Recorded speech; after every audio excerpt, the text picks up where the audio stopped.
భారత రాజ్యాంగం ఏం చెప్తుంది? పరమత సహనం. దాని అండర్లైన్ ప్రిన్సిపల్ ఏంది అనంటే సర్వధర్మ సమభావ, సర్వధర్మ స్వేచ్ఛ. అందుకే మస్జిద్ల పైన మొత్తం 4 దిక్కుల స్పీకర్లు పెట్టుకొని 5 సార్లు అజా చేసినా కూడా రాజ్యాంగం వాళ్ళకి ఆ స్వేచ్ఛని ఇచ్చింది కాబట్టి మిగతా అన్ని మతాల వాళ్ళు మాకు ఇనిపియొద్దు, అటు పెట్టుకోండి స్పీకర్, ఇటు పెట్టొద్దు మా ఇళ్ళ సైడు అని చెప్పేసి ఎవ్వరూ కంప్లైంట్ చేయలేదు పోలీసు వాళ్ళకి పోయి. సేమ్ వే ఇటు క్రిస్టియన్స్ అయినా కూడా గంటకొకసారి గంట కొట్టి వాక్యం చెప్పుకున్నా కూడా వాళ్ళకి ఆ స్వేచ్ఛని రాజ్యాంగం ఇచ్చింది కాబట్టే మిగతా వాళ్ళు మీరు ఇట్లా గంటకోసారి గంట కొట్టి వాక్యం చెప్పొద్దు, మాకేం అవసరం వాక్యం వినేది అని ఎక్కడా ఎవరు కంప్లైంట్ చేయలేదు. ఎందుకంటే అట్లా కంప్లైంట్ చేయొద్దు కూడా, రాజ్యాంగం ఆ స్వేచ్ఛని ఇచ్చింది కాబట్టి. కానీ ఆ స్వేచ్ఛ ఎందుకో నాకు అర్థమైతలే, వినాయక చవితి వచ్చినప్పుడు మాత్రమే ఉంటలేదు. ప్రొద్దుటూర్లోనేమో పోలీస్ మేడం ఏమని చెప్తుంది, మస్జిద్కి 100 మీటర్లు ఇటు అటు వినాయక చవితి అప్పుడు మీరు స్పీకర్లు బంద్ చేసుకుంటే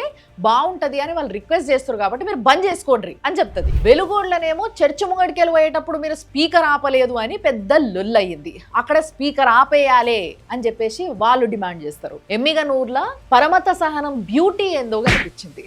చూడండి మీరు కూడా, వినాయక చవితి నిమజ్జనానికి వినాయకుడు పోతున్నాడు, దానికి ఏదైతే డీజే ట్రాలీ ఉంటుందో ఆ ట్రాలీ పైన మీరు మంచిగా గమనిస్తే యెహోవా నా కాపరి అని చెప్పి కనబడుతుంది. కానీ ఒక పోలీస్ ఆఫీసర్ వచ్చి గట్టి గట్టి ఎగిరి తన్నిండు కాలుతోని. ఇప్పుడు నేను ఆ పోలీస్ ఆఫీసర్ని అడుగుతున్నా, మీకు రాజ్యాంగం ఎక్కడిచ్చింది ఆ హక్కు? ఒక ప్రొసిషన్లో మధ్యలో పోయి కాలుతోని తన్నే హక్కు మీకు ఎవరిచ్చిండ్రు? అక్కడికి చాలా జాగాలలో కోర్టులు చెప్తూనే ఉన్నాయి, రోడ్లు అందరివి, ఏ ప్రొసిషన్స్ అయినా ఎవరైనా చేసుకోవచ్చు, అందరికీ సమాన హక్కు ఉంది కాబట్టి ఎవరు ఆపడానికి లేదు అని చెప్పి. ఇప్పుడు నేను ఏపీల పోలీస్ స్టేషన్కి ఎవరన్నా ఒకరు వచ్చి కంప్లైంట్ చేశారు, సార్ ఇట్లా మా దిక్కు ఆ మస్జిద్లో పెద్ద సౌండ్ పెడుతుర్రు, మా ఇంటి దిక్కు వస్తుంది ఆ సౌండ్, కొంచెం వాళ్ళకి చెప్పుండ్రి, మాకు చాలా డిస్టర్బెన్స్ అవుతుంది, అది అటుపక్క తిప్పుకోమనుండ్రి అని ఎవరన్నా కంప్లైంట్ ఇస్తే మీరు పోయి వాళ్ళకి చెప్తారా? అదే ఒకవేళ చర్చ్ అయినా సరే, చర్చిలో పెద్ద సౌండ్ పెట్టి ప్రేయర్లు చేస్తున్నారు సార్, మాకు చాలా డిస్టర్బెన్స్ అవుతుంది, మీరు ఒకసారి చెప్పుండ్రి వాళ్ళకి బంద్ చేయమని అని అంటే మీరు చెప్తారా? అట్లా ఎవరన్నా వచ్చి రిక్వెస్ట్ చేస్తే పోలీసులు అయ్యుండి మీ బాధ్యత ఏంది?